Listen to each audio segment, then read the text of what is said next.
So basically for that, in a nutshell, we obviously try and get that list of who we're going to be meeting with as soon as possible. And from there, once those meetings are confirmed, it'll kind of go on a case-by-case basis, but usually follows the route that we take a look at their profile within the book, which is very helpful, that you guys provide us with, and know what are their immediate needs. So really finding what that person handles, what their role means for their company, where there could be a potential match, and then from there kind of going down, doing your own due diligence, looking at their website, checking LinkedIn, and just trying to find commonalities so neither of either party's time is being wasted. Yeah, so it helps a lot just prepping the conversation, knowing how to steer the conversation, and then from there usually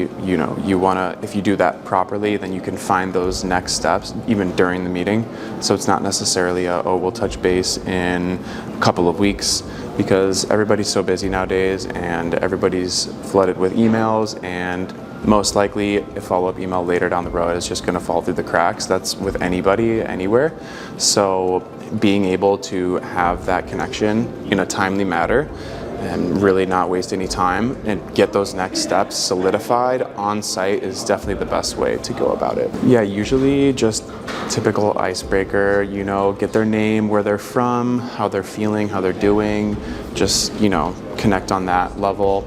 And then from there, we'll either go through our company profile at a high level overview, or usually let the sponsor go first, just because sometimes when you start with kind of too aggressive of a pitch or something that's too unidirectional, it can go in the wrong way, and you forget that there might be a need that they just haven't been able to express because the overall conversation isn't steered that way. So keeping a very wide angle and wide lens on the conversation is very key, and just letting the conversation flow naturally.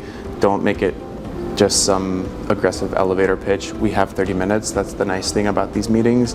It's not like 5 to 10 minutes where you have to quickly blurt everything out.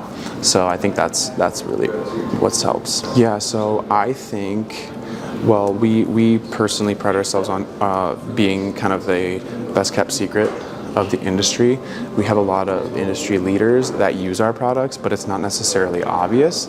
And this almost provides a competitive advantage for those sponsors, because they're very pleased with our deliverables and our outputs. So conveying that message while not coming across as too name-droppy or reliant on those things, because we want to be professional at all stages of these meetings.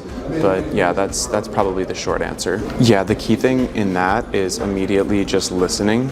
That's the biggest thing that we've kind of learned. I've been to 5 or 6 of these conferences, summits, whatever you would like to call them, and the biggest takeaway is being able to listen and hear the needs. Because we actually, for example, had a meeting and we were about 20 to 20 minutes in, and we learned at the very end that they were looking for a certain element that we provide. And just by letting them talk and listening and being proactively responding to that, then we drove the conversation, and now we have a follow-up meeting, and I think that goes from there. So just really just listening and being responsive, but really being genuine in your approach, and just understanding that not every meeting is going to go the way you planned, and there could be various opportunities for collaboration that you might not even know of. Yeah, so usually in that regards, just seeing, hey, usually in 2 to 3 weeks, what's your time availability? Don't say, I'm going to send an email asking for those time availabilities, but get that time and send that calendar invite before they leave. So then they see it, they're quantified, they know that it's on their calendar, because when people see their calendar, that's usually kind of what they base their day around, and a lot of the times emails, like I said, slip through the cracks. So yeah, just being proactive and having a next steps, getting agreements sent out on site, rather than following up in the next couple days, but getting that all taken care of very proactively rather than on the back.